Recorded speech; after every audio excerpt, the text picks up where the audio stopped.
आखिरकार ट्रंप की एक बार फिर से जीत होने वाली है। क्या भारत को सच में अब रूस से तेल खरीदना बंद करना पड़ेगा? हम ऐसा क्यों कह रहे हैं, आइए आपको बताते हैं। दरअसल अमेरिकी राष्ट्रपति डोनाल्ड ट्रंप ने रूस पर जो नए प्रतिबंध लगाए हैं, उनसे भारत की बड़ी तेल कंपनियों को बड़ा झटका लगा है। अमेरिका ने रूस की दो बड़ी तेल कंपनियों रोसनेफ्ट और लुकोइल पर सख्त आर्थिक पाबंदियां लगाई हैं। इसका सीधा असर भारत की कंपनियों रिलायंस, इंडियन ऑयल कॉरपोरेशन यानी कि IOC और भारत पेट्रोलियम BPCL पर पड़ेगा, क्योंकि अब इन्हें रूस से तेल खरीदना या तो घटाना पड़ेगा या पूरी तरह बंद करना पड़ सकता है।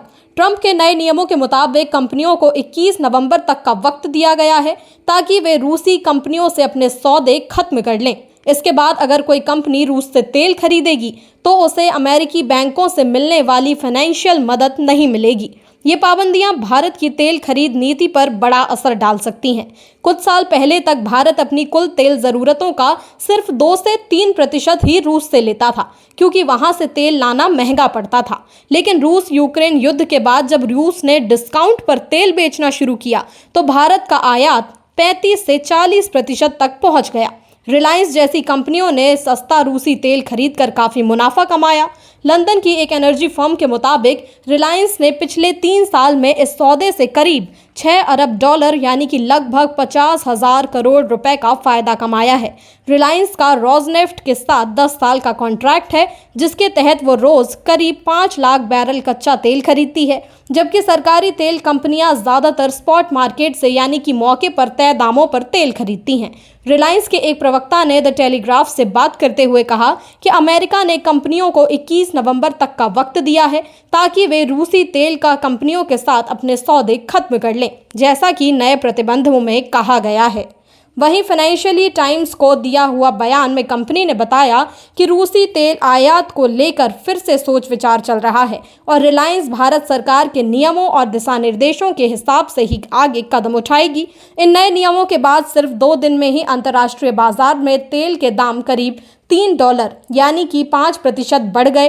अब कीमत $66 प्रति बैरल के करीब है। एक्सपर्ट्स का कहना है कि अगर यही रफ्तार बनी रही तो तेल के दाम 90 या $100 प्रति बैरल तक जा सकते हैं और ऐसा हुआ तो दुनिया की अर्थव्यवस्था पर बुरा असर पड़ सकता है। हालांकि पिछले कुछ हफ्तों में तेल के दाम $90 से गिरकर $60 प्रति बैरल तक आ गए थे, जिसकी वजह से ट्रंप प्रशासन पर दबाव बढ़ गया था। अमेरिकी तेल उत्पादक कंपनियां $62 प्रति बैरल से नीचे की कीमतों पर बेचने के खिलाफ हैं, क्योंकि उनके उत्पादन की लागत ज़्यादा है और उन्हें घाटा उठाना पड़ सकता है। यूरोपीय संघ यानी कि EU और ब्रिटेन ने भी रूस के खिलाफ अपनी कार्रवाई तेज कर दी है। EU ने रूस की शैडो फ्लीट यानी उन जहाज़ों पर प्रतिबंध लगाया है जो चोरी छिपे रूसी तेल की सप्लाई करते हैं। ऐसे 200 से ज़्यादा जहाज़ों पर पाबंदी लगाई गई है, जबकि कुल 350 जहाज़ों को EU के बंदरगाहों और बैंकों से दूर रखा गया है। EU आयोग की अध्यक्ष उर्सुला वॉन डेर लेyen ने X पर लिखा कि पहली बार हम रूस के गैस सेक्टर को टारगेट कर रहे हैं, जो उसकी युद्ध आर्थिक व्यवस्था का अहम हिस्सा है। हम तब तक नहीं रुकेंगे जब तक यूक्रेन के लोगों को न्याय और स्थायी शांति नहीं मिल जाती। ट्रंप के नए नियमों का भारत के लिए मतलब ये है कि रूसी तेल कम मिलने पर उसे फिर से मध्य पूर्व के पुराने सप्लायरों जैसे कि इराक, सऊदी अरब, कुवैत और UAE पर ज़्यादा निर्भर होना पड़ेगा, जो कि महंगा मिलेगा। लेकिन मुश्किल ये है कि रूस यूक्रेन युद्ध के बाद यूरोपीय देश भी अब मध्य पूर्व से तेल खरीद रहे हैं, जिससे मुकाबला और बढ़ गया है। पूर्व अमेरिकी राजदूत एरिक गारसेटे ने एक इंटरव्यू में कहा था कि जो बाइडेन सरकार ने पहले जानबूझकर भारत को रूस से तेल खरीदने की छूट दी थी ताकि दुनिया में तेल की कमी या दामों में तेज उछाल ना आ पाए। मगर अब डोनाल्ड ट्रंप और उनके सलाहकार पीटर नवेरो और स्कॉट बेसेंट ने भारत की रूसी तेल खरीद पर नाराजगी जताई है, जिससे साफ है कि नई अमेरिकी नीति पहले से कहीं ज्यादा सख्त होने वाली है। चीन ने भी अपनी सरकारी तेल कंपनियों को कहा है कि वो अब समुद्र के रास्ते आने वाली रूसी तेल खरीदना बंद कर दें, लेकिन छोटी निजी कंपनियां अभी कुछ समय तक रूस से तेल खरीदती रहेंगी।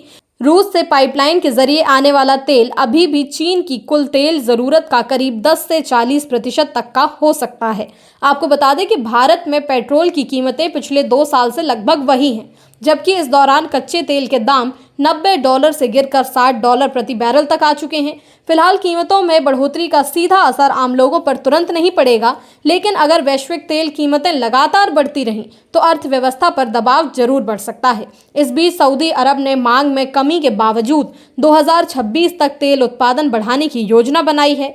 असल में इन प्रतिबंधों का सबसे बड़ा मकसद रूस की तेल गैस कमाई पर चोट करना है, जो उसकी युद्ध आर्थिक ताकत की रीढ़ मानी जाती है। अगर भारत और चीन जैसे बड़े खरीदार पीछे हटते हैं तो रूस की तेल बिक्री और आमदनी दोनों पर असर पड़ जाएगा, जिससे उसका आर्थिक अलगाव और गहराएगा। तेल बाजार में कीमतों का उतार चढ़ाव वैसे भी काफी अनिश्चित होता है, लेकिन अब देखना यह है कि क्या ट्रंप की ये सख्त नीति रूस को झुका पाएगी या दुनिया को एक और तेल संकट में ढकेल देगी। आपकी जो भी राय हो हमें कमेंट में बताएं। वीडियो पसंद आया तो लाइक और शेयर करें और चैनल को सब्सक्राइब करना ना भूलें।